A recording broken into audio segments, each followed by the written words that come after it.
Allez, je suis tout à fait d'accord avec vous pour dire d'abord qu'il y a eu des Algériens, dont Farhat Abbas, dont Mbadis, dont Malik Ben Ali, chacun à sa façon d'avoir dit les choses à l'avance. Parce que là, on ne prophétise pas, on essaye de comprendre ce qu'on dit, ce qui était avant nous, et peut-être de le redire dans une expression plus actuelle, parce que le monde va dans ce sens. Donc, personnellement, je suis absolument convaincu que le pays, la société a beaucoup évolué ces 20-30 dernières années, et je l'ai dit d'ailleurs dans l'exposé, à l'insu du pouvoir. C'est-à-dire que ce n'était pas l'option du pouvoir. Le pouvoir n'a pas fait en sorte de faire évoluer la société, mais elle a évolué contre son gré.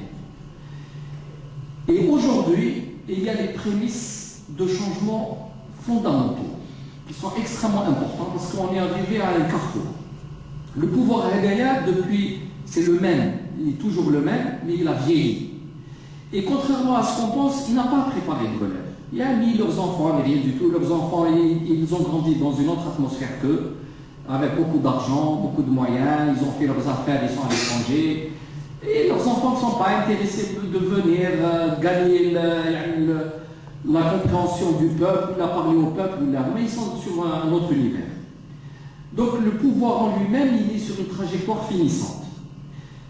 D'un autre côté, la société est en pleine évolution. Elle a sécrété une nouvelle mentalité, une nouvelle attitude. En plus, le monde est également en plein changement. Alors, d'un côté, il y a le printemps arabe, on l'a vu, mais il n'est pas né en janvier.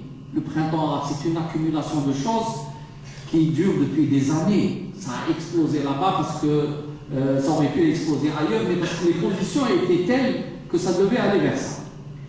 Et le monde occidental est en évolution. On disait ces difficultés économiques, financières, il y a l'impasse dans laquelle il est. Donc tous ces éléments-là vont obligatoirement nous mener vers des changements fondamentaux. Or, il manque quelque chose dans la chaîne. Il manque un maillon.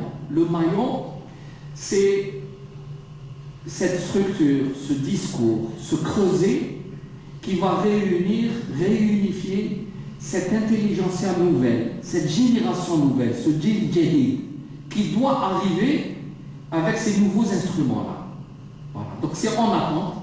Vous trouvez partout, je fais beaucoup de wilaya ces derniers temps, pas en rencontre publique, mais je rencontre beaucoup de gens. Cette conscience-là, elle existe maintenant dans le pays. Et ils ont conscience qu'ils en ont marre de la gouvernance actuelle, qu'il n'est plus possible de continuer à vouloir y profiter de la vache à crève, donc il faut penser qu'est-ce que nous on peut donner au pays et arrêter de penser qu'est-ce qu'on peut prendre du pays, parce qu'il y va de notre avenir et de l'avenir de nos enfants. Et cette conscience-là est en train d'émerger. Il s'agit qu'il y ait de ces consciences-là des gens qui sortent et qui disent voilà, nous prenons l'initiative et nous vous proposons quelque chose, entrez dans nous, faisons quelque chose ensemble. On sort des anciens schémas du za'im, du leader, du je ne sais quoi, et rentrons dans une phase moderne où on se fait confiance et on construit quelque chose ensemble. Voilà ce qui manque au pays pour le moment. Et voilà l'espoir que nous avons avec d'autres d'essayer d'amorcer. C'est une vérité, on ne va pas jouer à cache-cache. La vérité, il ne s'agit pas d'écrire pour raconter, quelles que soient les choses, parce que les livres peuvent rester dans les librairies ou là dans les bibliothèques. Et on sait que malheureusement, il n'y a pas beaucoup de gens, pas beaucoup d'Algériens qui lisent. Parce que le pouvoir n'a pas préparé les gens à lire. Il y a une année, monsieur le ministre de l'Éducation a fait une déclaration qui aurait pu dresser les cheveux sur la tête des gens sensés. Calme, dorénavant, il faut qu'on apprenne à nos enfants à lire. Il s'est rendu compte que nos enfants ne lisaient pas après 20 ans à ce poste, ministre de l'Éducation. Il ne s'est pas posé la question comment nos enfants ne lisent pas. C'est insensé. Donc il y avait une volonté derrière. Il y avait une volonté de ne pas éveiller les consciences. Il y avait comment discuter ce matin avec des jeunes. Il y avait une volonté à apprendre aux gens l'éphémère, c'est-à-dire ce qui vient, on consomme et on jette.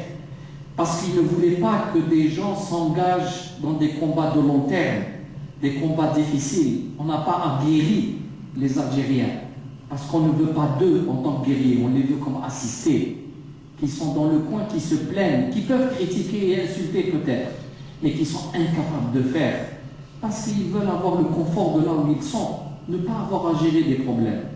Mais chasser le naturel, il revient au galop. Les peuples, à un moment donné, ils réagissent, ils relèvent les défis, et c'est ce qui est en train d'arriver. On espère, personnellement j'ai l'espoir que l'Algérie rentre dans une phase d'évolution, de prise de conscience et d'une prise de responsabilité. Il ne s'agit pas de sortir, de casser, de tuer. Il s'agit de construire dorénavant quelque chose par notre volonté, notre courage, et il ne faut attendre ça de personne. Allez, je vous le dis. Ni le président actuel, ni peut-être le président à venir, ni les ministres, ni le wali, ni le maire. Il faut que chacun de nous se décide à dire ça suffit et je dois assumer mon rôle de citoyen. Comment ils l'ont fait en 54 ces gens-là? Malheureusement, après 62, ils n'ont pas compris qu'un homme de guerre n'est pas forcément un homme d'État.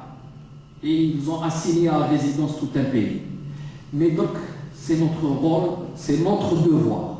Et il faut l'assumer par ce biais-là, par ce renouveau dans la conscience nationale.